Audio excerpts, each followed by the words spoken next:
오늘은 시편 88편의 말씀을 통해서 함께 은혜를 나누고자 합니다. 이 시편 88편 머리글에 고라자손의 찬송시 곧 에스라인 헤만의 마스길 인도자를 따라 마알랏 느아롯에 맞춘 노래. 그러니까 이 시편은 에스라인 헤만이 기록한 시인데요. 어떤 시이냐면 마알랏 느하롯에 맞춘 노래. 마알랏 느하롯이라는 말이 헬라어로 무슨 말이냐면요, 병든 사람의 노래, 그런 말입니다. 그러니까 이 헤만이라는 사람이 깊은 병 중에서 하나님을 바라보며 기록한 시입니다. 어떤 병이냐면요, 이 병은 그저 약이나 어떤 의술로 치료할 수 있는 병이 아니라 불치의 병을 의미합니다. 그러니까 인간의 의술로나 인간의 어떤 방법으로 고칠 수 없는 그런 위기를 지금 당한 겁니다. 그런데 이 사람이 어떤 사람이냐? 고라자손 가운데 한 사람이니까 하나님을 찬양했고 경배했던 사람 가운데 한 사람인데요. 아주 지혜로운 사람이었던 것 같습니다. 그 근거가 어디에 있냐면요, 이 열왕기상 31절에 이 사람의 이름이 나오는데요. 이 사람이 어떤 시대의 사람이냐면 솔로몬 왕의 시대의 사람입니다. 솔로몬이 하나님이 주신 그 지혜로 지혜의 대표적인 인물이기도 한데, 솔로몬이 얼마나 지혜로웠냐면 해만보다 지혜로웠다고 해만을 비교했던 사람입니다. 그러니까 하나님이 주신 그 지혜가 위대함을 비교할 때 이 해만을 놓고 비교했다는 거죠. 그러니까 해만이 얼마나 이 지혜로운 사람인가를 우리가 알 수 있죠. 어디 제가 열왕기상 5장을 한번 읽어보겠습니다. 열왕기상 5장 29절에요. 하나님이 솔로몬에게 지혜와 총명을 심히 많이 주시고 또 넓은 마음을 주시되 바다의 모래같이 하시니, 하나님께서 솔로몬을 받으시고 그에게 놀라운 하나님의 지혜를 주셨는데요. 그 지혜가 얼마나 컸는가를 이야기하면서 32절에 그가 잠언 3000가지를 말하였고 그의 노래는 1005편이었더라. 그 많은 시편과 많은 하나님에 대한 찬양의 노래를 기록했다, 그 말입니다. 그런데 31절에 보니까 그는 모든 사람보다 지혜로워서, 그러니까 솔로몬이 지혜로웠다, 그 말이죠. 모든 사람보다. 거기에 이름이 나오는데 에스라 사람 엘단과 마을의 아들 헤만과, 헤만이라는 사람이 나오죠. 그러니까 헤만보다 지혜로웠다.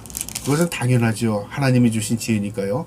그런데 놀라운 것은 이 헤만이라는 사람이 그토록 그 당시에 아주 지혜로운 사람으로 정평이 나 있던 사람이었다, 그 말입니다. 그런데 이 사람이 죽을 병에 걸린 겁니다. 그래서 이 죽을 병을 안고 하나님을 바라보면서 기록한 시가 88편입니다. 그러니까 얼마나 절대절명의 위기 가운데 하나님을 바라보며 하나님 앞에 간곡히 기도하며 이 시편을 기록했었겠습니까? 그 마음으로 이 시편을 읽으면 우리에게 은혜가 되리라 생각합니다. 시편 88편 1절 한번 보도록 하겠습니다. 여호와여, 내 구원의 하나님이여, 내가 주야로 주 앞에 부르짖었나이다. 그가 하나님을 구원의 하나님이라고 부릅니다. 그러니까 하나님만이 나를 구원할 수밖에 없습니다. 그가 아침 저녁으로 주야로 하나님만을 바라봤답니다. 이게 믿음이고요. 이게 믿는 사람의 모습입니다. 우리가 세상에 살아서 세상의 어떤 방법이나 어떤 모든 것들을 다 해보고 안 될 때 주님 앞에 오는 것, 그것도 은혜지만요, 우리가 그것보다도 어떤 상황에 처해 있든지 하나님을 의지하고 바라보는 것, 그거 하나님이 기뻐하십니다. 이 헤만이라는 사람은 지금 위기, 그 죽음의 위기 앞에서 주야로 하나님을 바라보고 하나님을 찾으면서 나를 구원해달라고 지금 기도하는 겁니다. 2절에 나의 기도가 주 앞에 이르게 하시며 나의 부르짖음에 주의 길에 귀를 기울여 주소서. 내 기도 들으시고 내게 귀를 기울여 달랍니다. 하나님 우리의 기도를 들으십니다. 하나님 우리에게 기도를 들으실 뿐만 아니라 응답해 주십니다. 그런데 때로는요, 우리가 열심히 기도하고 힘써도 들어주지 않는 것 같이 느껴질 때가 있습니다. 그럴 때 우리는 어떻게 하면 절망하고 좌절합니다. 하나님 내 기도 들어주시지 않는 거 아닌가? 하나님 나 모르시는 게 아닌가? 이렇게 우리가 하나님에 대한 그 의의를 의심하게 된다는 거죠. 그런데 하나님이 들으지 않는 게 아니라, 우리의 기도를 들어주시지 않는 게 아니라 우리에게 하나님께서 더 큰 은혜와 믿음을 주시기 위해서요, 오히려 하나님이 참으시는 겁니다. 그래서 우리의 믿음을 견고케 하는 것입니다. 고난은 우리에게요, 유익이 됩니다. 그 고난을 통해서 하나님의 말씀을 깨닫게 되고, 그 고난을 통해서 주의 법도를 깨닫게 되고, 그 고난을 통해서 내가 견고해지고, 고난을 통해서 우리의 믿음이 아주 견고히 서게 되는 것입니다. 그러니까 하나님의 편에서 우리에게 좋은 것 주시기 위해서 하나님이 오히려 참으시는 겁니다. 이 해만이란 사람이요, 하나님 앞에 주야로 울부짖으면서 하나님 내 기도 들어주세요, 하나님 내게 귀를 기울여 주세요, 그렇게 말합니다. 그러면서 자신이 지금 형편을 말하는데 3절에 물은 나의 영혼에는 재난이 가득하며 나의 생명은 소홀에 가까웠으니 내 영혼이 죽게 되었을 뿐만 아니라 내가 이제 죽음의 문턱에 섰다, 그 말이죠. 소홀은 지옥을 의미하죠. 죽음에 상징합니다. 그러니까 내가 지금 죽음의 문턱에 다다랐습니다. 4절에 나는 무덤에 내려가는 자같이 인종되고 힘없는 용사와 같으며, 자신이 지금 무덤에 가까이 내려갔답니다. 그러니까 죽음의 직전에 있으며 자신이 인정하는 거예요. 나는 이제 살 희망이 없습니다. 힘없는 용사, 그러니까 이제 모든 기력을 다 쇠했습니다. 우리가 절망이라는 것은 어떤 의미냐면요, 소망이 끊어지는 겁니다. 우리가 어떤 상황 가운데 서서 소망을 두고 있으면 절망할 수 없습니다. 그런데 그것마저도 끊겨졌을 때는 어떻게 할까요? 모든 게 자포자기가 되는 겁니다. 지금 이 해만이라는 사람은 자기가 죽음의 문턱에 있고요, 모든 힘이 다 빠졌고 기력이 다 없어졌답니다. 그러니까 이제 절망의 그 구렁텅이에서 지금 헤매고 있는 겁니다. 그런데 놀라운 것은 이 시편을 보면 소망이 하나님께 있습니다. 하나님 나를 고쳐줄 줄 믿습니다. 하나님 문제를 해결해 줄 줄 믿습니다라고 고백하는 게 없습니다. 모두 절망만을 이야기합니다. 이 시를 읽으면 우울합니다. 그래서 이 대표적인 비탄시 가운데 한 편이 이 88편입니다. 슬픔에 절어져 있어요. 그래서 숨이 콱콱 막히는 것 같아요. 여기서 소망이라고는 발견할 수 없습니다. 그런데 이 시편을 가만히 읽으면 놀라운 것이 뭐냐면 그럼에도 불구하고 하나님을 찾는다는 거죠. 우리가 소망이 있을 때 하나님을 찾는 건 믿음입니다. 소망이 끊겼는데도 하나님을 찾는 건 뭘까요? 그거 믿음입니다. 소망이 끊겼는데 하나님을 찾지 않는다, 그건 절망이죠. 그건 믿음이 없는 거죠. 소망이 끊겼는데도 하나님을 찾는다, 그건 놀라운 믿음 아니겠습니까? 그래서 이런 고난은요, 아무에게나 주시지 않습니다. 우리의 모든 것들이 다 우겨싸움을 당하는 것 같고 절망의 늪에서 헤어나오지는 못하고, 그리고 모든 것이 다 아무런데도 하나님을 찾고 있는다. 하나님이 그 모습을 얼마나 기쁘시게 받으시겠습니까? 너는 어떤 상황 가운데서 넌 나에 대한 소망을 버리지 않는구나. 하나님의 마음에 참된 기쁨이 되지 않겠습니까? 인간의 편에서는 절망이고 고통이고 아픔이지만 하나님의 편에서는 그런 상황임에도 불구하고 하나님을 찾는다는 거, 하나님 그 믿음 얼마나 기뻐하시겠습니까? 이 해만이 지금 그런 겁니다. 그는 소망을 노래하고 있는 게 아니라요, 절망 가운데서도 하나님에 대한 그 의지함을 놓지 않고 있는 겁니다. 나는 무덤에 가까이 있습니다. 나는 모든 힘이 다 빠졌습니다. 5절에 이제 죽은 자 같이 되었습니다.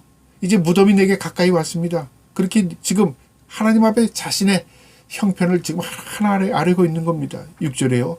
주께서 나를 깊은 웅덩이와 어둡고 음침한 곳에 두셨사오며, 내가 지금 처해 있는 것은 깊은 웅덩이, 헤어나오지 못하는 웅덩이, 음침한 곳, 그러니까 모든 생명의 기운이 다 빠져있는 그곳에 지금 나 혼자 버려져 있는 상태입니다, 그 말이죠.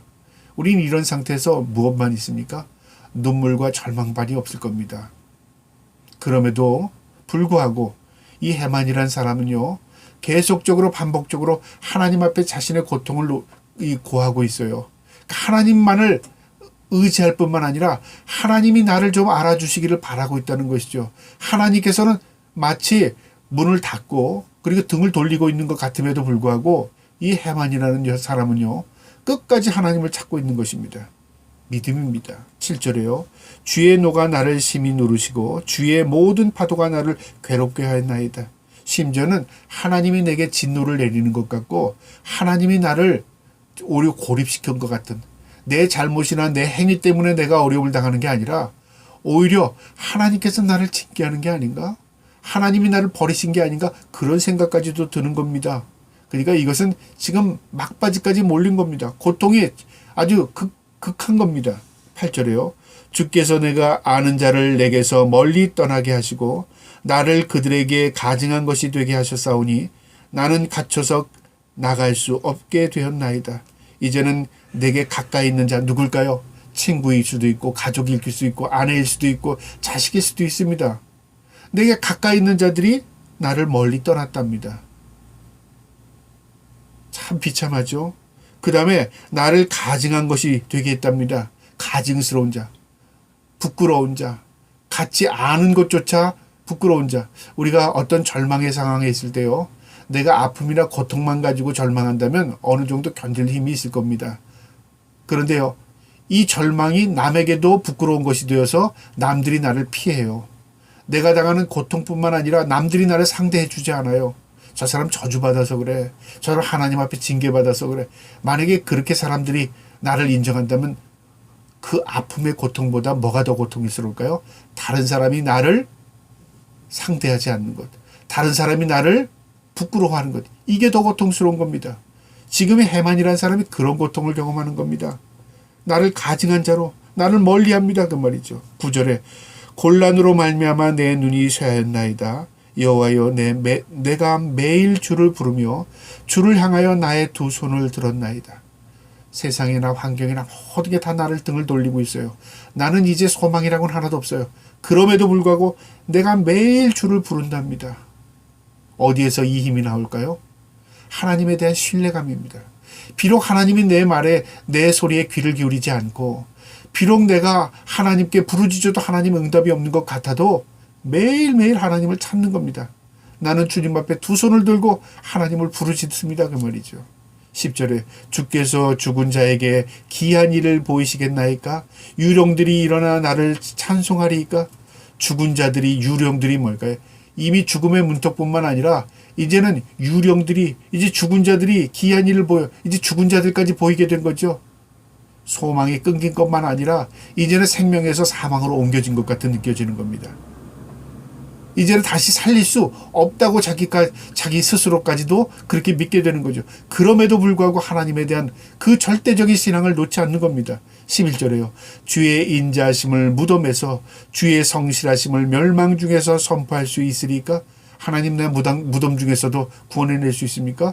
하나님 내게 이런 절망 가운데서도 나를 건져낼 수 있습니까? 하나님께 반문하는 겁니다. 왜 반문합니까? 하나님이 그럴 수 없어서가 아니라 나는 이제는 소망이 없는 것 같아요. 나는 이제 하나님 구원한데도 내가 안 믿겨져요. 그 말이죠. 그런 절망이 있는 겁니다. 그런데 그는 그럼에도 불구하고 하나님을 찾고 있는 겁니다. 이 놀랍지 않습니까? 믿음이 이런 위력이 있습니다. 내가 믿어져서 믿는 건 믿음이 아니죠. 내가 믿을 수 없는 상황임에도 불구하고 하나님의 절대적인 그 구원을 고백하고 있다는 겁니다. 이게 무엇이냐면 하나님이 주신 은혜입니다. 그 믿음이 선물이라는 것은 믿음이 내가 믿어져서 믿는 게 아니라 하나님께서 나를 믿을 수 있도록 은혜를 베풀어 준 겁니다. 이 해만이 그런 은혜를 고백하는 겁니다. 12절에 흑암 중에서 주의 기적과 이즘의 땅에서 주의 공의를 알 수 있으리까? 계속 질문합니다. 하나님 공의가 있습니까? 하나님 기적이라는 게 있을 수 있습니까? 13절에 여호와여 오직 내가 주께 부르짖었사오니 아침에 나의 기도가 주의 앞에 이르리이다. 밤새 기도하고 아침에 기력을 다 마쳤을 때도 하나님 앞에 소망을 놓는 겁니다. 이 기도가 상달될 줄 나는 믿습니다. 그 말이죠. 14절에 여호와여 어찌하여 나의 영혼을 버리시며 어찌하여 주의 얼굴을 내게서 숨기시나이까? 하나님이 들으시지 않는 것뿐만 아니라 자기를 버렸다고 느껴지고 자신을 바라보지 않고 숨었다고 느껴지는 거죠. 그런데도 불구하고 그는 계속적으로 하나님 앞에 주야로 기도하고 있고 주야로 손을 들고 기도하고 있습니다. 15절에요. 내가 어릴 적부터 고난을 당하여 죽게 되었사오며 주께서 두렵게 하실 때에 당황하였나이다. 당황스럽다는 게 뭘까요? 나는 이러지 않을 것 같은데 이런 일이 벌어진 거죠. 난 믿음으로 살면 항상 형통할 줄 아는데 내게 이런 불행이 올까? 나는 하나님 앞에 잘 보이려고 이렇게 했는데 하나님께서 왜 이렇게 하셨지? 내가 하는 행동, 내가 생각했던 것과는 전혀 다른 것들이 나타날 때 우린 당황합니다. 우리 믿음도 때로는 당황스러울 때가 있어요. 야, 다른 사람이 볼 때 이거 나를 어떻게 볼 거야? 내가 지금 이런 일을 당하면 다른 사람이 볼 때 야, 내가 진짜 믿음이 없어서 이런 일을 당한 것 같이 날 보지 않을까? 이런 어떤 그런 생각이 들 때가 있습니다. 여러분, 그런데 우리의 믿음 생활은요, 우리가 때로는 다른 사람과의 관계 속에서 하나님을 인식하려고 하면은 우리가 참으로요, 하나님을 온전히 바라보지 못합니다. 그래서 때로는 하나님께서 우리의 믿음을 주시기 위해서요, 좌로나 우로나 모든 것들이 다 둘러싸이는 것과 막힌 것 같이 세상의 모든 것들이 다 우리를 다 에워싼 것 같이 느껴지게 할 때가 있습니다. 그럼 우리는 어떻게 그 상황에서 절망밖에 할 수 없잖아요. 근데 시편에 보면 그렇지 않습니다. 오히려 시편 127편을 보면 내가 산을 향하여 눈을 들리라. 나의 도움이 어디서 올꼬? 나의 도움이 천지를 지으신 여호와께로라 말씀합니다. 그러니까 하나님을 바라보게 하는 방편이 세상으로부터 우겨싸움을 당하게 하고 세상으로부터 절망케 하는 것입니다. 그 절망은 내가 절망하는 것이지 하나님이 절망한 게 아닙니다. 내가 그 절망을 통해서 하나님을 바라볼 수 있는 은혜를 주시는 것입니다. 해만도 바로 그런 사람이었습니다. 그는 절망 가운데 절망을 노래하고 있지만 그러나 그는 한 줄기에 비친 그 하나님을 끝까지 바라보고 끝까지 의지하고 있습니다. 내가 죽게 되었다고 말하지만 그 하나님 의지합니다. 난 절망하고 있다고 말하지만 하나님을 의지하고 있습니다. 이 놀라운 거 아니겠습니까? 16절이요. 주의 진노가 내게 넘치고 주의 두려움이 나를 끊었나이다. 하나님이 나를 진노하시고 하나님의 분노 때문에 내가 두려워합니다. 그럼에도 불구하고 하나님을 붙들고 있어요. 마치 말을 안 듣는 자녀가 엄마가 이 아이를 훈련시키기 위해서 저리 가, 미워, 그리고 아이를 떠밀었습니다. 그런데 이 아이가 엄마가 어떤지를 알아요. 엄마는 결코 나를 저버리지 않는 걸 알아요. 엄마 그러면서 엄마 품에 계속 안기는 겁니다. 저리 가, 미워 그래도 아이는 엄마 그러고 울면서 엄마의 품으로 계속 파고드는 거죠. 그때 엄마 마음은 어떨까요? 미워서 이 아이를 밀었습니까? 아니에요. 이 아이가 깨닫게 하기 위해서 엄마의 마음은 더 아팠습니다. 그런데 이 아이가 파고들 때 엄마는 어떻습니까? 이 아이를 꼭 안아줘요. 다시는 그러지 마. 그러면서 이 아이를 씻기고 먹이고 달랩니다. 우리 하나님은 어떠실까요? 말할 나위도 없죠. 우리를 밀어서 내치는 분이 아니십니다. 심지어는 우리가 미운 짓을 하고 우리가 못된 짓을 했을지라도 하나님이 마음 아프시고 하나님이 고통 가운데 참으실 때가 있었습니다. 우리가 죄악 가운데 있을 때 하나님은 그의 독생자 외아들을 우리에게 주셔서 대신해서 우리를 그 핏값으로 우리를 사주셨습니다. 그래서 우리가 하나님의 자녀 백성된 겁니다. 결코 우리를 버리시지 않습니다. 이 해만이라는 사람이 그런 믿음 가지고 있었던 겁니다. 어떠한 상황 가운데서 하나님은 나를 결코 버리지 않으리라 나는 믿습니다 하는 겁니다. 그 고백이 이 안에 숨겨져 있습니다. 그래서 놀라운 시입니다. 17절에요. 이런 일이 물같이 종일 나를 애우며 함께 나를 둘러쌌나이다. 물같이 종일 나를 완전히 잠겨버렸다 그 말이죠. 숨을 꽉 막히게 했다 그 말입니다. 너무 절망스러우면 숨쉬기도 힘듭니다. 너무 절망스러우면요 가슴이 아플 때가 있습니다. 이 해만은 그런 고통을 경험하면서 하나님에 대한 울부짖음. 그런데 이 울부짖음은 믿음의 고백입니다. 저와 여러분이 이 고백이 우리의 고백이 될 수 있기를 축복합니다. 18절 마지막 절입니다. 주는 내게서 사랑하는 자와 친구를 멀리 떠나게 하시며 내가 아는 자를 흑암에 두셨나이다. 사랑하는 자, 가족들, 친구를 다 멀리 두겠답니다. 친구들이 떠나겠답니다. 그러니까 외롭고 고통고 절망스럽게 만들었다고 말이죠. 내 몸뚱아리도 병들어서 지금 죽겠는데 내 이 병든 모습을 보고 떠나게 만들고 다 나를 다 부인하게 만들고 그리고 결국 나 혼자 남게 만들었다 그 말이죠. 하나님 이게 뭡니까? 절망하고 원망할 것 같잖아요. 그런데 여기서 원망의 소리는 하나도 없어요. 자기 처지만을 고백하고 있습니다. 내가 지금 어떻게 돼? 흑암에 두셨답니다. 캄캄한 어두운 곳에 빛이라고는 도무지 발견할 수 없는 이 절망 가운데 있습니다. 그 말이죠. 이건 무엇을 말합니까? 하나님만이 나에게 구원이 있습니다. 나는 내가 죽는 한이 있어도 결코 주님을 놓지 않겠습니다. 그 말이죠. 저와 여러분이 어떤 상황 가운데 있을지라도요. 이 해만의 기도처럼 이 해만의 고백처럼 어떤 상황 가운데서도 나는 결코 주님을 놓지 않겠습니다. 아마 우리가 이런 고백하면 하나님이요. 얼마나 그 마음에 기쁨을 갖겠습니까?